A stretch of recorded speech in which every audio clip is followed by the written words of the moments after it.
Hey, Ghost Boys, I'm back with the new book, Pax. And as you can see, it's about a really cute little fox. So let's see what's going to happen to him. Hope you like it.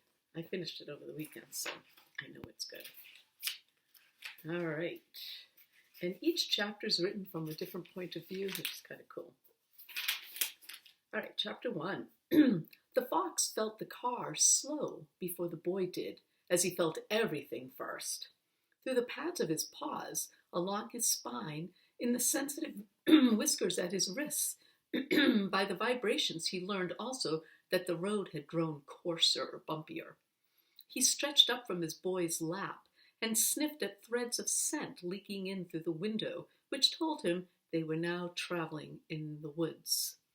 The sharp odors of pine, wood, bark, cones, and needles slivered through the air like blades, but beneath that, the fox recognized softer clover and wild garlic and ferns, and also 100 things he had never encountered before, but that smelled green and urgent.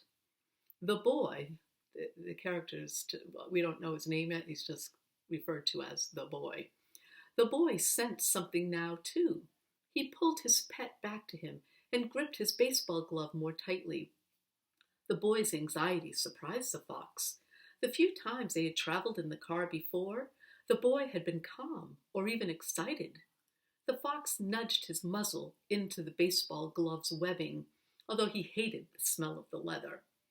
His boy always laughed when he did this. He would close the glove around his pet's head, play wrestling, and in this way the fox would distract him. But today, the boy lifted his pet and buried his face in the fox's white ruff, pressing hard. It was then that the fox realized his boy was crying. He twisted around to study his face to be sure. Yes, crying, although without a sound, something the fox had never known the boy to do.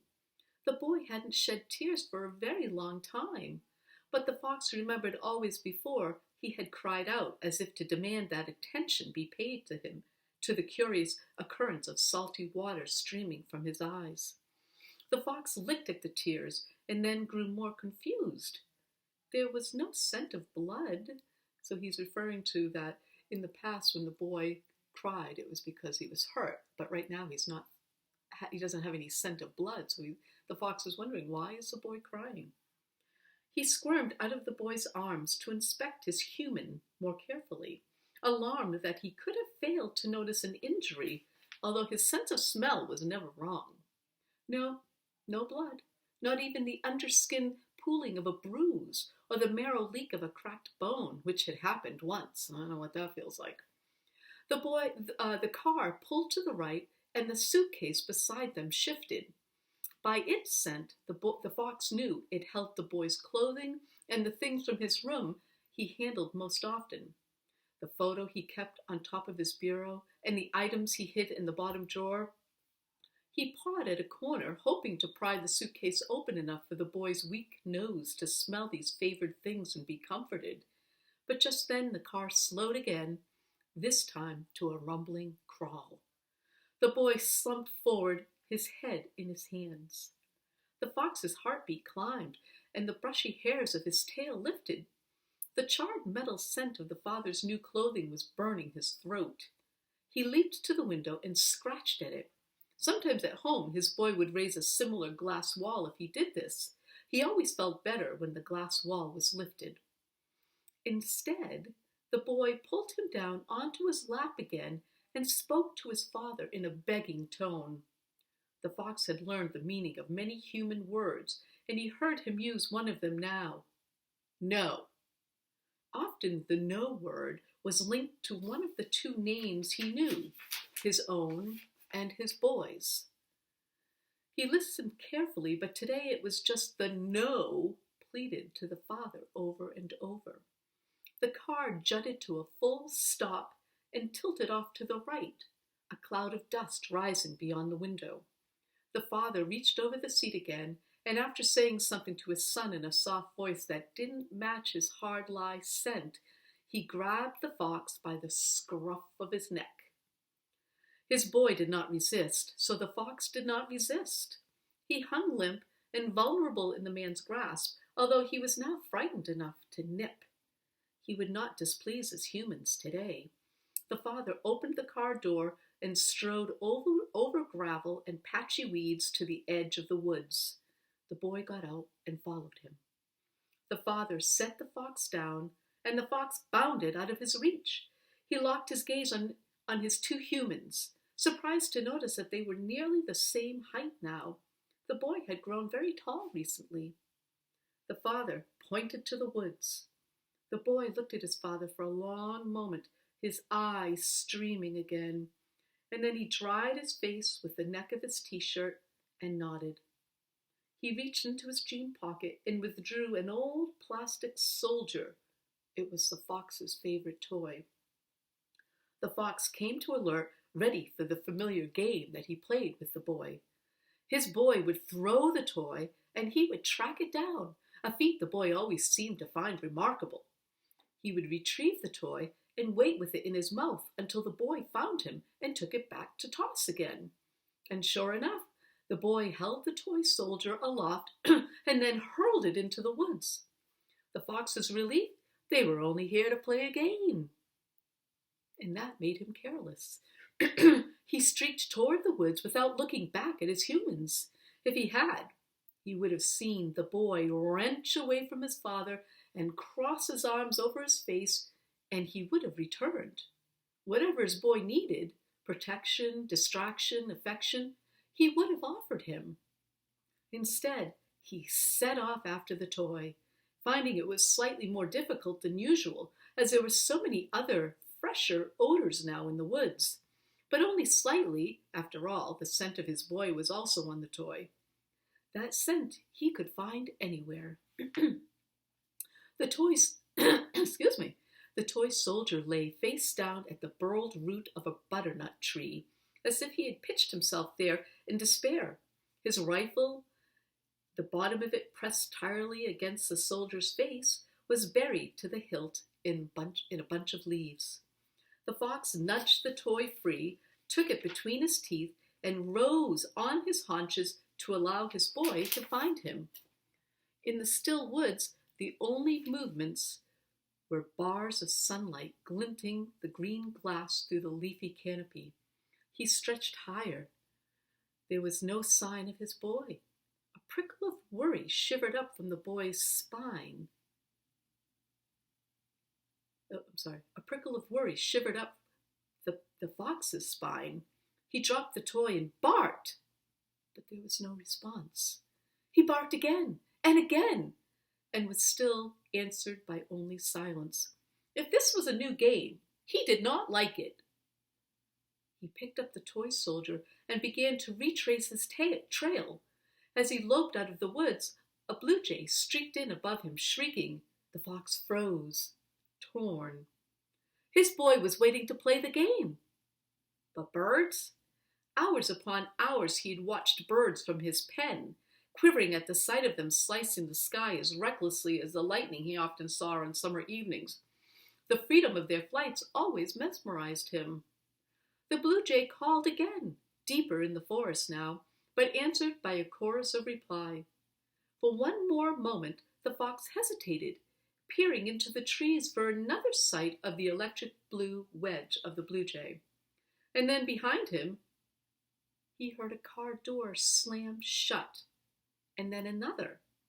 He bounded at full speed, heedless of the briars that tore at his cheeks. The car's engine roared to life, and the fox skidded to a stop at the edge of the road.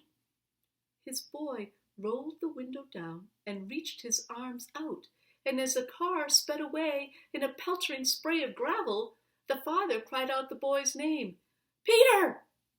And the boy cried out the only other name the fox knew, Pax. So, it looks like the fox. What do you think? Did he get left behind? It's kind of what it sounds like. They left him in the woods. But, I mean, he should be okay. He's a fox, right? He's a wild animal. I don't know. We're going to find out. I'm looking at the time to see how much time we have left, because I can only go 15 minutes on this. And I think I think I'm going to stop there. You know what? I will post this on um, the same post as the ending to. Actually, this is timing it. Oh, we have 5 more minutes. Okay. All right. Maybe we can read this next chapter. Let's see. We may not be able to get through it all, but we'll get through some of it. Okay, so we now know that the fox has been left by the side of the road, and Peter, we just found out the human's name, Peter and his dad have taken off. I wonder why they left him there. Maybe because he is a wild animal. Let's find out. So there were lots of them. Peter heard how stupid it sounded, but he couldn't help repeating it. Lots. He plowed his fingers through the heap of plastic soldiers in the battered cookie tin, identical except for the poses, standing, kneeling, and prone, all with rifles pressed hard to their olive green cheeks. I always thought he had just the one. No, I was always stepping on them. He must have had hundreds of them, a whole army of them. The grandfather laughed at his own accidental joke, but Peter didn't laugh. He turned his head and looked intently out the window, as if he had just caught sight of something in the darkening backyard. He raised a hand to draw his knuckles up his jawline, exactly the way his father rasped his bearded stubble and wiped surreptitiously at the tears that had brimmed. What kind of baby cried about something like this, he thought. And why was he crying at all anyway? He was 12, and he hadn't cried for years, not even when he'd fractured his thumb, bare-handing Josh Hurahan's pop fly. That had hurt a lot, but he'd only cursed through the pain, waiting with the coach for x-rays. Man up, but today he cried twice. Peter lifted a soldier from the tin and drifted back to the day he had found one just like it in his father's desk. What's this? He'd asked, holding it up. Peter's father had reached over and taken it, his face softening. Been a long time. That was my favorite toy when I was a kid. Can I have it? Asked Peter. His dad had tossed the soldier back. Sure. Peter had set it up on the windowsill beside his bed, pointing the little plastic rifle out in a satisfying show of defense. But within the hour, Pax had swiped it, which made Peter laugh. Just like him, Pax had to have it. Peter dropped the toy back into the tin and was about to snap the lid back on when he noticed the edge of a yellowed photo sticking up from the mound of soldiers. He tugged it free. His dad, at maybe 10 or 11 years old, with one arm draped around a dog. Looked like part collie, part 100 other things. Looked like a good dog, the kind you would tell your own son about. I never knew Dad had a dog, he said, passing the photo to his grandfather. Oh, that's Duke, dumbest creature ever born, always underfoot. The old man looked more closely at the picture, and then over at Peter as if seeing something for the first time. You got the same black hair as your dad. He rubbed at the fringe of gray fuzz banding the top of his head. I had it too, way back, and look, he was scrawny then too, same as you, same as me, with those ears like a jug. The men in our family, I guess our apples don't fall far from the tree, huh? No, sir. Peter forced a small smile, but it didn't hold up. Underfoot. That was the word Peter's father had used. He can't have that fox underfoot. He doesn't move as fast as he used to. You stay out of the way, too. He's not used to having a kid around. Peter's father's talking about the grandfather, of course.